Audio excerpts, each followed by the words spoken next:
Bom, nós encerramos essa manhã, falando sobre proatividade no reino de Deus, que uma das atitudes que Deus espera de nós, como servo deles, é sermos proativos no reino de Deus.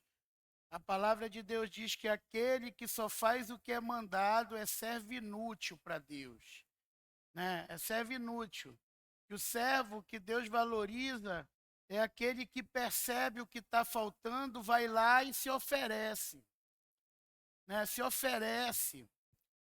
Então, e que o primeiro princípio de Jesus está em João 10:29. Esse é o primeiro princípio de Jesus e que Deus espera que seja o nosso. E qual é esse princípio? Aquilo que meu pai me deu é maior do que tudo. E da mão do meu pai ninguém pode tirar. Muita gente não entende. Poxa, por que eu estou perdendo esse emprego? Eu sou filho de Deus, sou até dizimista e ofertante. Por que não está dando certo isso na minha vida? Porque eu nunca levanto a cabeça. É porque as coisas do Pai não têm sido prioridade na sua vida, né? Muitos só vivem ocupados para Deus, nunca tem tempo de fazer nada para Deus, não se oferecem mais para nada, só estão vivendo a vida esquentando o banco de igreja, né? E se há um título, né, para essa mensagem, é a atitude que Deus espera de todos os seus filhos. A atitude que Deus espera de todos os seus filhos. Então, essa proatividade, né, que Deus espera de nós, que priorizemos, acima de tudo, o reino de Deus. Né? Às vezes eu fico muito triste, porque eu vejo muitos jovens na igreja que o sonho deles é ser jogador de futebol, mas o tempo já passou. E não tem o talento necessário. Você joga dentro da média que qualquer brasileiro joga, né? E a grande maioria nunca vai ser nada nesse meio. Mas eu vejo nessa pessoa, muitas vezes, um grande pastor com muitos dons, né? Uma pessoa que pode ser muito usada por Deus e que está desperdiçando o chamado. O chamado de Deus é algo que acontece muitas vezes sutil e que ele não faz esparro, mas ele te chama. E eu falei hoje aqui de manhã, né, que eu aprendi uma coisa essa semana, aprendi não, é uma coisa que foi me lembrado, porque na verdade eu já até preguei sobre isso no Congresso Jovem passado, né, do Portela, que ele disse o seguinte: ele não é evangélico, ele é um filósofo, mas ele diz: é impossível alguém trabalhar com motivação ou com filosofia, alguém capacitar alguém sem citar a Bíblia. É impossível alguém ter a profissão que eu tenho sem conhecer a Bíblia, porque ela é o livro que vai nos dar. A palavra de Deus é o livro que vai nos dar noção do que é certo e que é errado, do que fazer e do que não fazer. E depois ele falou uma coisa interessante, né? Que ele disse assim: muitos líderes se frustram E muitas pessoas estão na igreja frustradas por um motivo. Elas querem primeiro se capacitar. Ou muitos líderes estão esperando pessoas capacitadas. E ele disse, isso nunca vai acontecer. Ele disse, Deus não procura pessoas capacitadas. Deus procura pessoas corajosas, apaixonadas pelo que querem. Deus procura pessoas que tenham atitude. E ele falou uma coisa que é a pura verdade. Deus que vai capacitar os escolhidos. Então tem gente que está falhando porque está procurando ser uma coisa que nunca vão ser. Buscando algo num lugar que nunca vão ter. Nunca vão ter. E de repente, Deus está lhe chamando para o capacitar. Exemplo, Paulo. Né? Você lê a história de Paulo em Atos dos Apóstolos, a palavra diz que Paulo, ele recebeu a visita do servo de Deus, recebeu a oração, caíram as escamas dos olhos dele, ele voltou a ver e imediatamente, é o que a palavra diz, ele foi pregar. Ele começou a falar de Deus. Ele entrou no meio de uma sinagoga e pregou para o juiz e disse, esse Cristo é o Filho de Deus. E o que aconteceu? Ele não estava ainda preparado, capacitado, e teve que ser retirado num cesto, num barril da cidade. Que os próprios discípulos, Silas e Barnabé, se eu não me engano, pegaram um barril, colocaram Paulo dentro, fizeram um buraco no muro e empurraram ele para o deserto. Senão ele ia ser linchado. E ali Deus mandou um servo que durante 4 anos preparou Paulo no reino de Deus. E quando ele saiu de lá, ele foi um dos maiores conquistadores de almas para Deus do Novo Testamento. O maior fundador de igreja, né? Fundou 8 igrejas. Então, o que isso nos diz? Que Deus não escolhe os capacitados, ele capacita os escolhidos. Né? Capacita os escolhidos. Então, a gente tem falado muito, e todo mundo sabe aqui o desejo do coração de Deus, é que toda a humanidade seja salva e chegue ao pleno conhecimento da verdade.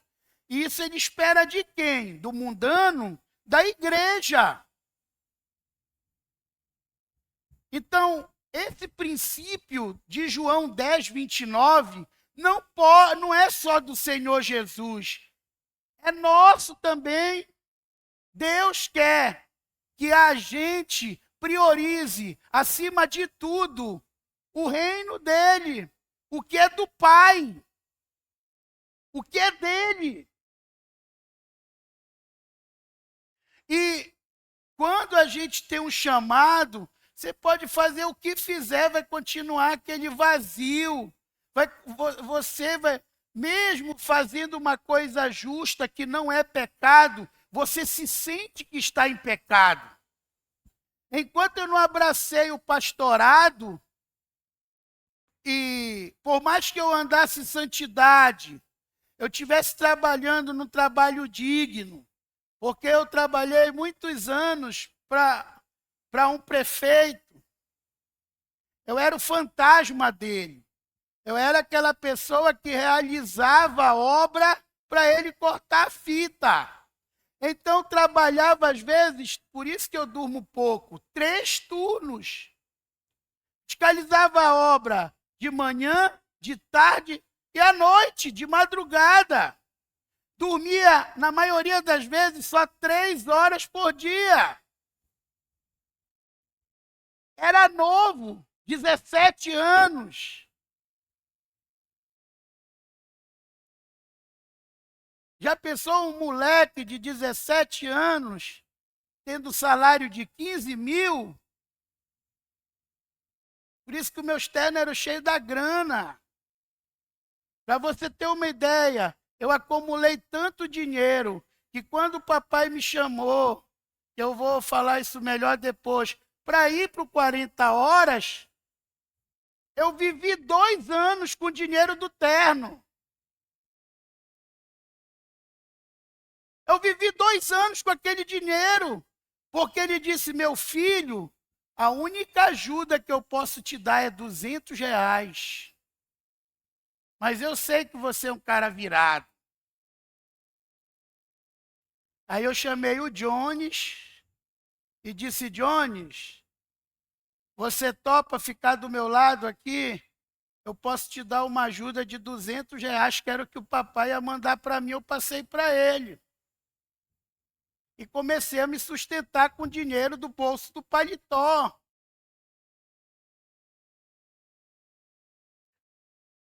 Então, muitos não sabem as coisas, né?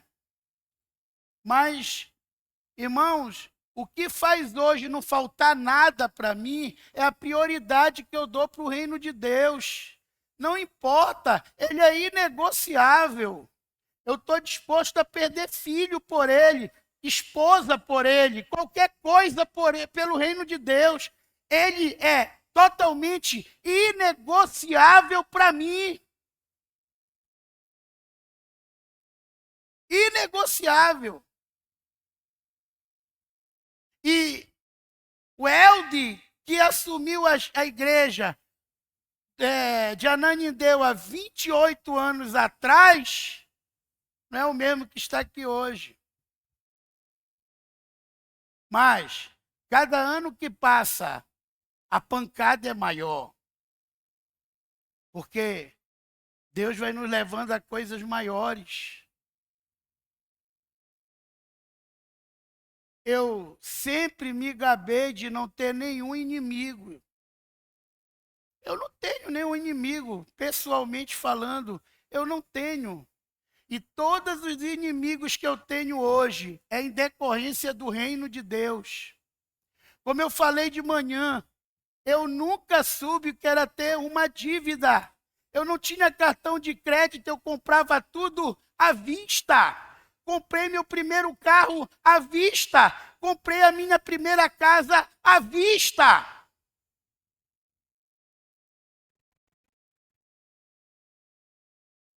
Tudo que eu comprava era à vista. Não sabia o que era ter dívida. Depois que eu me tornei pastor, eu não me lembro de um mês que eu passei sem dívida.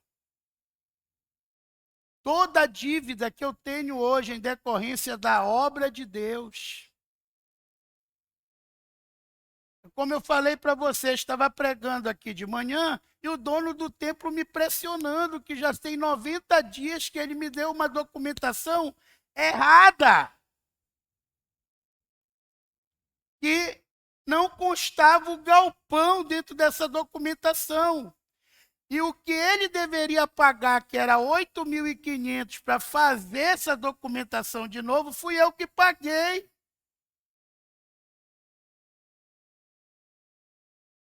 Fui eu que tive que pagar a escrituração da casa, porque ele queimou a igreja. Ele queimou o prédio, porque ele falou que aquilo era para a igreja. Igreja não tem crédito em banco. Pastor, muito menos. Né? Uma das coisas que eu tive que falar para o corretor, disse, meu querido, não me chame de pastor. Eu não estou aqui como pastor.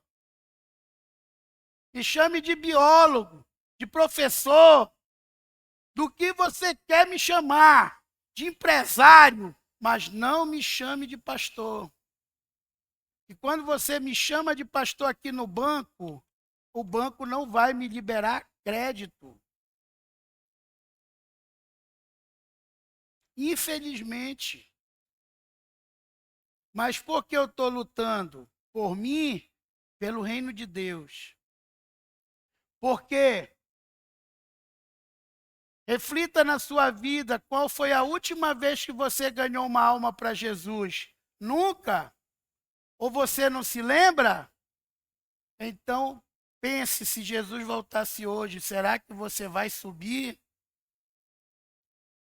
Porque a Bíblia diz que não fomos nós que escolhemos o Senhor.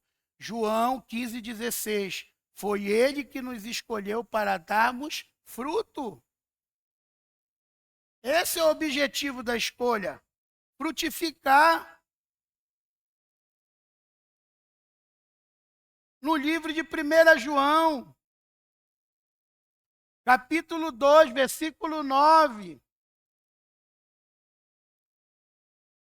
Diz que nós somos raça eleita,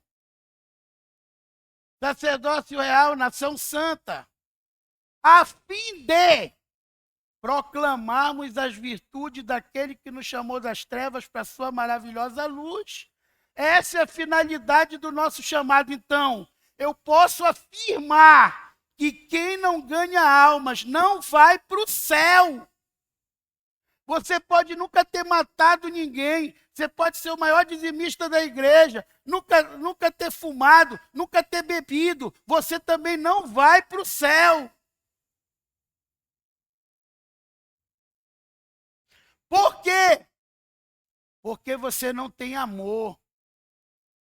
A Bíblia diz que nós podemos falar a língua dos homens e dos anjos. Se não tiver amor, nós somos um sino velho para Deus, uma voz enjoada. Lá vem esse enjoado, só pedir, pedir, pedir, nunca me deu uma alma. E quando ele pega uma alma, ele não cuida, porque há uma condição. Diz, eu te escolhi para te dar fruto e que o vosso fruto permaneça. Eu falei hoje de manhã da mãe, que tem muita jovem que quer ter filho. Hoje está uma moda isso dentro da igreja, e quer que o marido fique de madrugada acordado cuidando de criança. O marido não tem que ficar cuidando de criança à noite. Porque de manhã ele não vai conseguir trabalhar e vai ser demitido do trabalho dele. É a mulher que tem que ficar à noite com a criança. Se tiver que largar o trabalho, é a mulher que tem que largar o trabalho. É o apóstolo El que está falando isso, é a Bíblia. Eis como será abençoado o homem que teme ao Senhor. Tua esposa, no interior da tua casa, cuidando da tua casa, será como uma videira frutífera, e teus filhos como um rebento da oliveira em volta da tua mesa.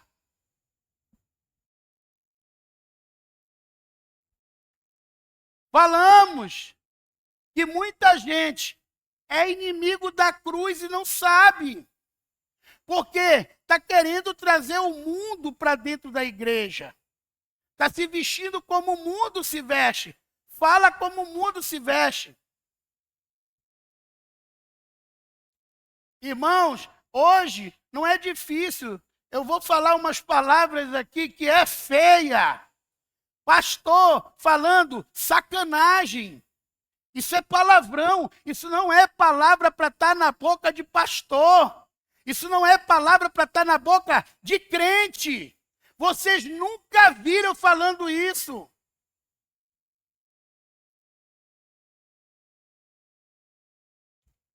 Porrada! Fale pancada! Isso é uma palavra chula. Não é para estar na boca de crente. Eras, não égua. Você não vai me ver pregando e dizendo, égua, eras. Pastor, mas égua não é a mulher do cavalo? Não nesse termo. Esse termo é chucro. Quando você usa égua como concordância, esse termo é chucro.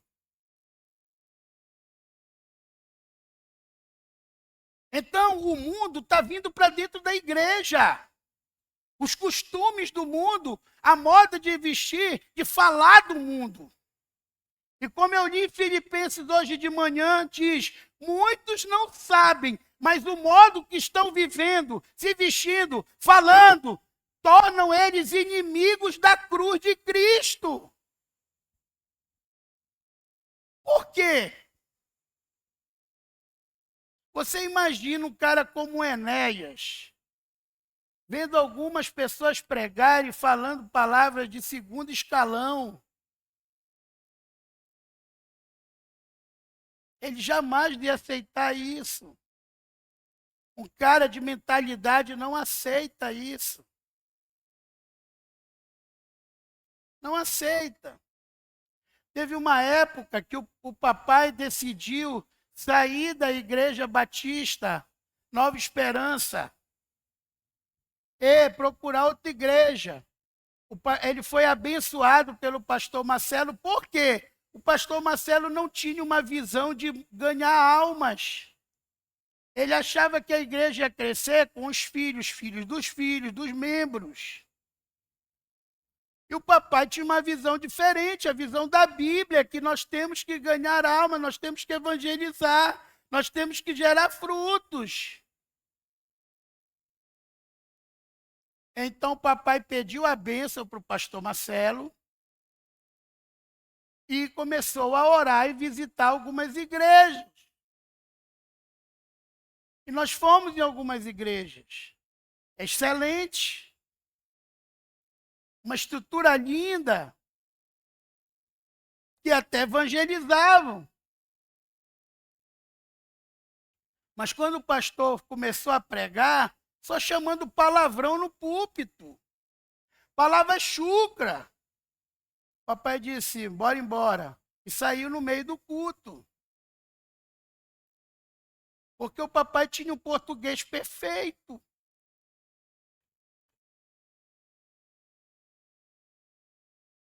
Queridos, eu vou repetir de novo, que alguns não entenderam. O maior evento do tempo de Jesus era o teatro. O teatro no tempo de Jesus era como o cinema hoje. Me mostre aqui na Bíblia um versículo que diga, e Jesus entrando no teatro, Jesus era festeiro, e em todas as festas da igreja. E Jesus saindo do teatro, hoje tem jovem indo para campo de futebol, para ver filme mundano no cinema, que não é de Deus. Está na praia, no meio do final de semana, no meio dos fiozotes. Você acha que o Espírito Santo te acompanha nesses lugares? Ele está lá com você nesses lugares? O Espírito Santo, aquele que disse que eu sou santo, santo e santo, e para ti me servir, tu precisa ser santo pelo menos uma vez? Não. Quando você entra nessas zonas, você está desprotegido. Desprotegida. Aí vem, a jovem não era da igreja, por que foi estuprada? O jovem não era da igreja, por que morreu nesse acidente? Porque ele estava desprotegido. Desprotegida. Porque você estava frequentando um ambiente que o Espírito Santo não podia te acompanhar.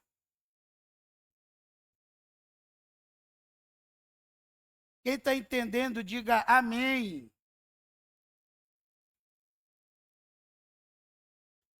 Você vai ver agora, na vinda, amanhã, tanta notícia de pastor morrendo, tudo, de sunguinha na praia, no meio do carnaval.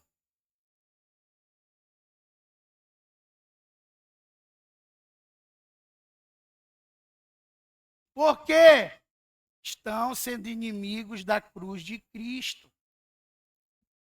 Estão sendo inimigos da cruz de Cristo. Então, o que é que Deus espera de mim e de você? Que priorizamos as coisas dele. E a palavra diz, deixando para trás o que para trás ficou, seguimos para o alto, que é Cristo. Agora, muita gente diz o seguinte, né? A gente ouve muita gente só falando do passado, enche a boca para falar do passado, para falar que era drogado, para falar que era matador, para falar que era isso, para falar, só vive falando do passado. Querido, você só tem que falar do seu passado para dar testemunho. Para dar testemunho. Não para se gabar. Tem gente que está vivendo, né? Tem um personagem que é um bonequinho chamado Carrapeta. É uma maneira bonita de dizer capeta. O Carrapeta chegou na igreja e disse que aceitou Jesus. Foi nessas igrejas que todo mundo pega o microfone e fala. E deram o microfone para o Carrapeta. E o Carrapeta começou a falar. Irmãos! Eu era um viciado em drogas, a igreja. Aleluia! Eu fumava 3 carteiras de cigarro por dia. Aleluia! Eu era um cachaceiro. Aleluia! Eu era um imoral, um adúltero. Aleluia! Depois o Carrapeta falou assim, aquilo que era tempo bom. Aí o pastor saiu correndo para tirar o microfone da boca dele. Ele saía correndo, tempo bom, tempo bom. Então tem gente que enche a boca para falar do pecado, parece que está salivando ainda pelo pecado. E ainda muitas vezes acha que aquilo que era tempo bom. Aonde aconteceu isso? Com o povo de Deus no deserto. Eles começaram a ser dependentes de Deus. E Deus começou a mandar o maná. O que é o maná? É o suprimento que nós precisamos no deserto. Todo crente passa pelo deserto. Então Deus mandava para eles o maná.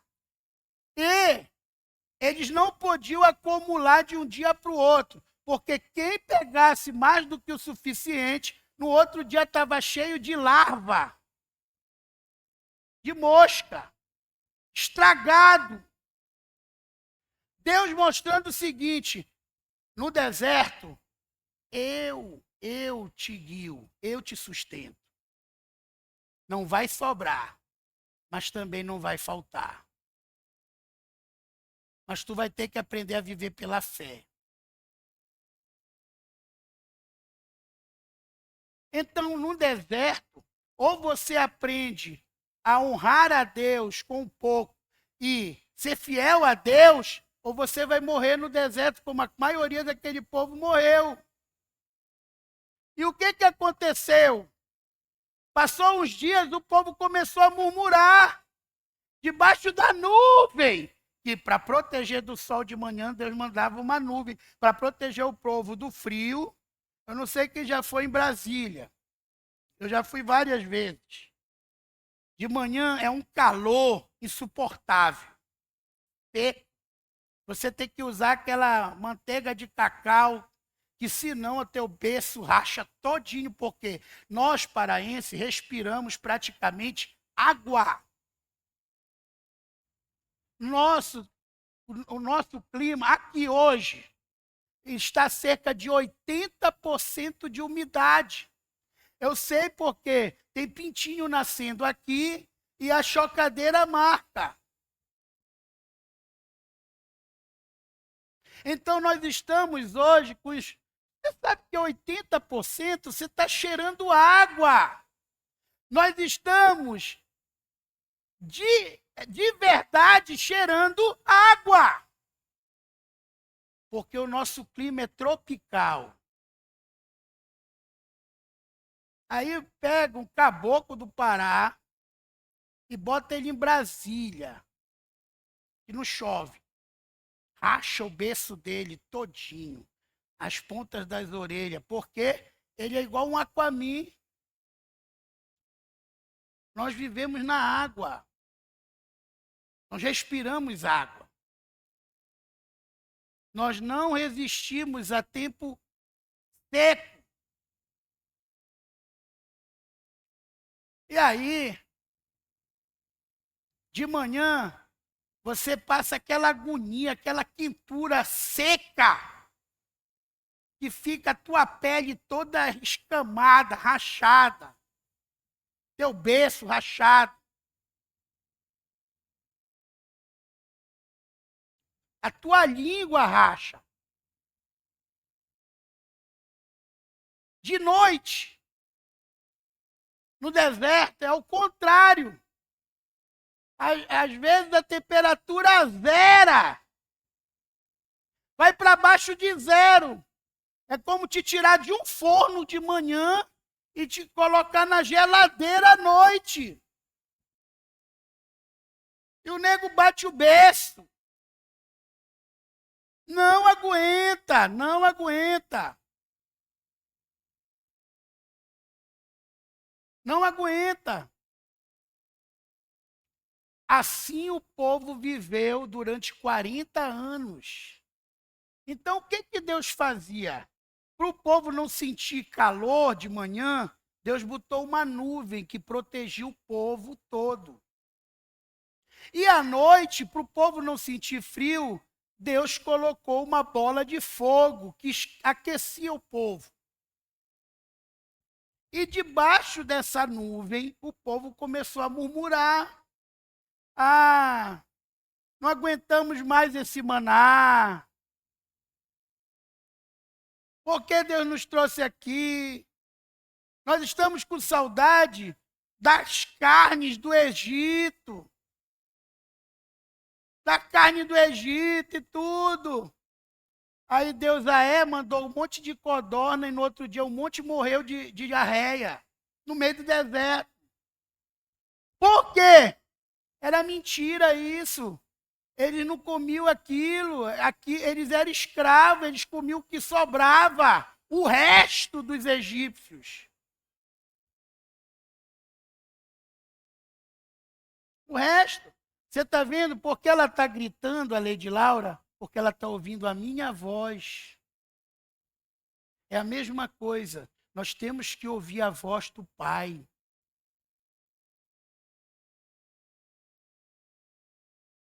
Nós temos que aprender a ouvir a voz do Pai. E aquele povo não ouviu a voz de Deus, se rebelou no deserto. E o que aconteceu? Morreram. Só os jovens e adolescentes sobraram. Só os que nasceram no deserto. E era igual o cachorrinho que só comeram aquela ração a vida toda. Aquilo ali era a realidade deles, eles não tinham noção. Só de ouvir falar o que tinha no Egito.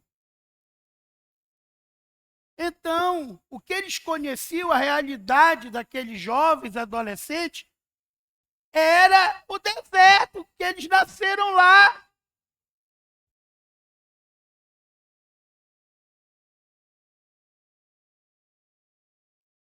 Queridos, a maioria aqui está no deserto. E a maioria aqui não entende isso. Mas tem uma nuvem que protege você do calor. E tem uma tocha de fogo que protege você do frio. Se você parar para pensar, você não passou fome um dia desse ano que passou. porque Deus deu maná para você. Mas também eu creio que se há um ou dois aqui que esteja com um freezer cheio de comida, é muito. Porque no deserto Deus vai te dar o necessário para você sobreviver. Como você sai do deserto entrando na terra prometida? Como você entra na terra prometida entendendo o chamado de Deus na sua vida? O que ele quer fazer de você na terra e no céu? Então, na terra, ele te deu talentos que você vai usar enquanto o céu, você não pode, enquanto você não consegue ser sustentado pelo céu. E tudo que você faz nessa terra, que você aprendeu de manhã, que você é o extraterrestre, você não é mais cidadão dessa terra, você é cidadão do céu. Tudo que você faz nessa terra é para a tua sobrevivência. Mas você deve estar focado no céu, como foi Abraão, que não aceitou viver em casa de cimento, de betume, de pedra, porque ele sabia que a pátria dele não é aqui. Morou em tendas com Isaac e Jacó. E a Bíblia diz que quem pensa desse jeito almeja uma pátria. E a Bíblia diz que não é só eles, nós também somos filhos de Abraão. Nós que aceitamos a Jesus Cristo. Por quê? Denis, tu tá com internet aí, meu querido? Pergunta aí no Google. Quantos judeus existem na Terra? Olha como é as coisas hoje.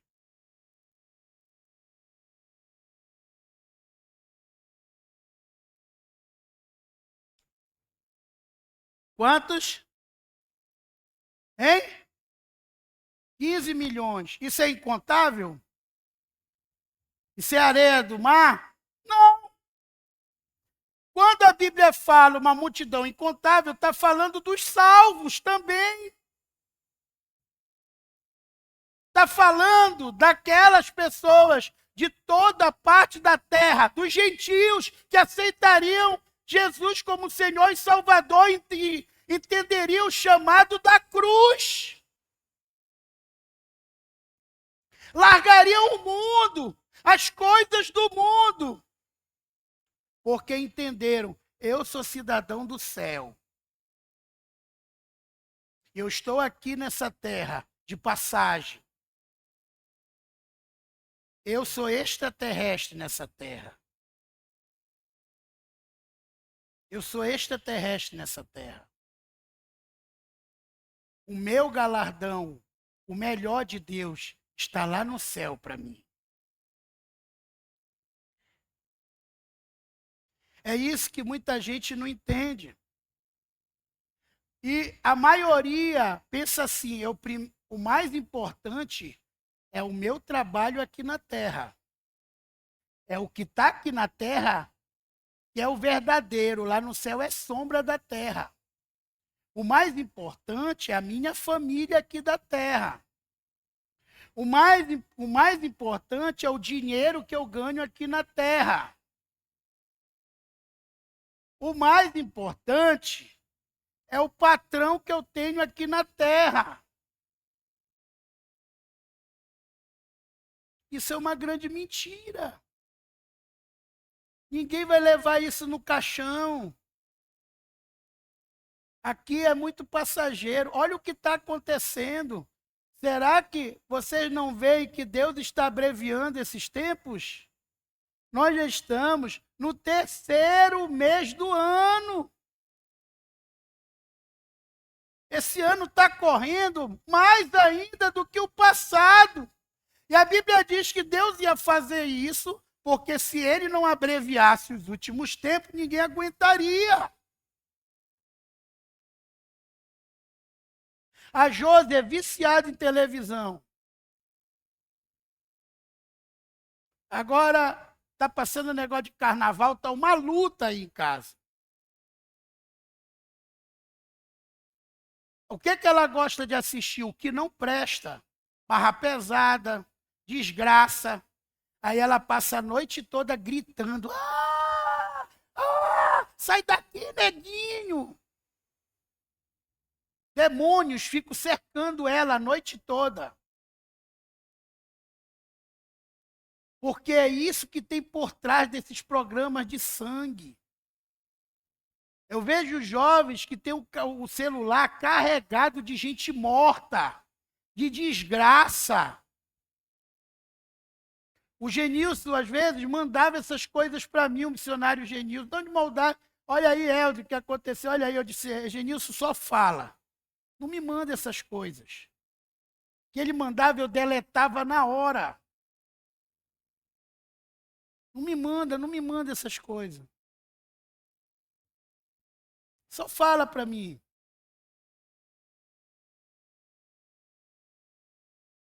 Mas tem gente que parece que tem prazer. Olha aí. É o cara estirado lá, cheio de sangue. Só desgraça no celular. Não faz mal para você, meu irmão. Só fala só vive na chocarrice, apelidando todo mundo, xingando todo mundo. Não ora, não busca Deus. Enquanto Deus diz assim: falai entre vós com salmos, com hinos, com cânticos. Considera o teu irmão como uma pessoa superior a ti.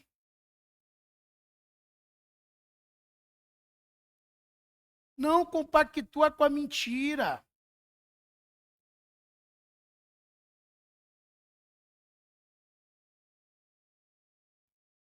Não seja desagradável.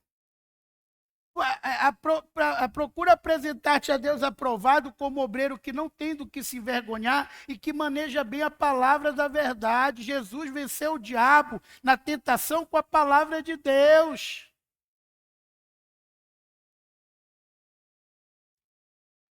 Uma vez eu vi um pastor falando de uma situação, parece que o irmão estava certo. Porque mexeram com a filha dele, ele foi lá, xingou o irmão e falou uns 3 palavrão horrível. Depois deu uns bufete. E falando de um jeito, achando graça, feliz. Como se a atitude daquela pessoa tivesse certa. E não estava.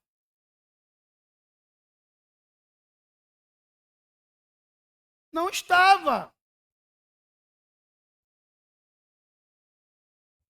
Ou isso aqui é a palavra de Deus ou não é. É o que eu falei. Queridos, deixa eu te dizer de novo eu vou repetir isso. Você é filho de leão, não se case com filha de hiena. Não se case. Quando meu pai falava uma coisa, estava encerrado o assunto. E eu sou assim. Quem manda na minha casa sou eu. Porque eu sou filho de leão. E você, que é filha de hiena e pensa que vai manipular um filho de leão, você não vai.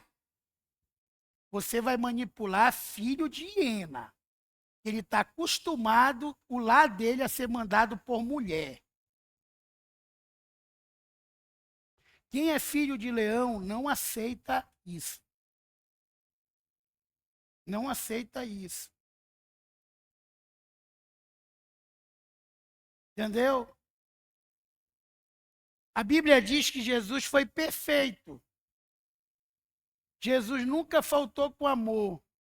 E um dia a mãe dele foi lá na porta da célula, que ele estava superlotado, e disse: chama aquele moleque lá e diz para ele se ele não tem mãe e não tem família. e deram o recado. E ele disse assim: vocês sabem quem é minha mãe? Quem são meus irmãos? E olhando para os discípulos que estavam do lado dele, disse: esses são minha mãe e meus irmãos. Vai lá e diz para ela: olha, acabou o vinho, tu não vai fazer nada? O que eu tenho contigo, mulher? Ainda não chegou minha hora. Meu pai ainda não me falou nada. Faça tudo o que ele vos mandar. E saída pela direita.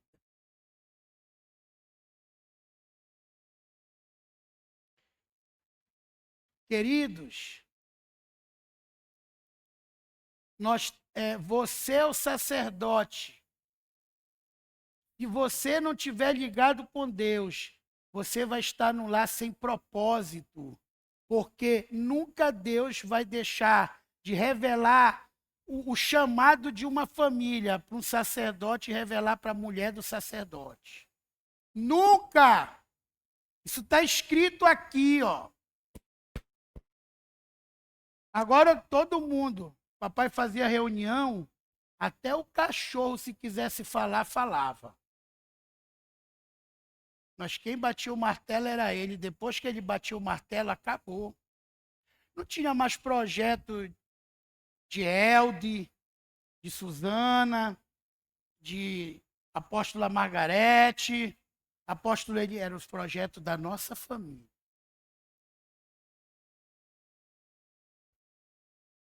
E por isso que a nossa família sempre foi bem sucedida. Não tem duas cabeças, só uma. Tudo de duas cabeças não sobrevive, inclusive lar. Assim também, Deus não precisa da tua ajuda. Vou repetir de novo. Deus não precisa da tua ajuda. Lá Davi fez uma bobagem. Em vez de levar a arca no ombro dos levitas, ele fez uma carroça de ouro, a intenção foi boa. Colocou animais que nunca tinham sido montados por ninguém. E foi buscar a arca. No meio do caminho, depois que ele pegou a arca, um dos bois tropeçaram. E o sacerdote, que eu esqueci o nome agora, que estava cuidando da carroça, da arca, foi pegar a mão para ajudar. O que aconteceu com ele? Morreu fulminado. Morreu fulminado. Davi se entristeceu tanto que deixou a arca na casa de outra pessoa e foi embora. E quando ele foi orar, falar com Deus, Deus disse: eu não te mandei tu levar a arca em carroça? É duro ou não é? A intenção foi boa ou não foi?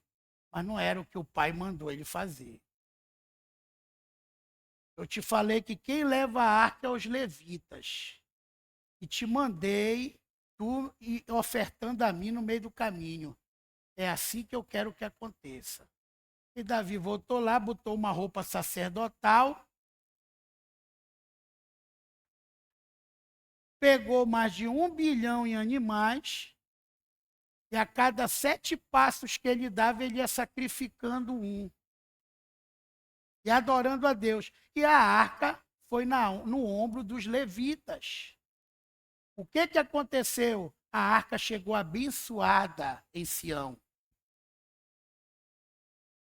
Porque Deus não está interessado no que você quer fazer para Ele. Anote isso. Deus está interessado no que Ele quer fazer através de você. Deus não está interessado no que você quer fazer para Ele. Ele está interessado no que Ele quer fazer através de você.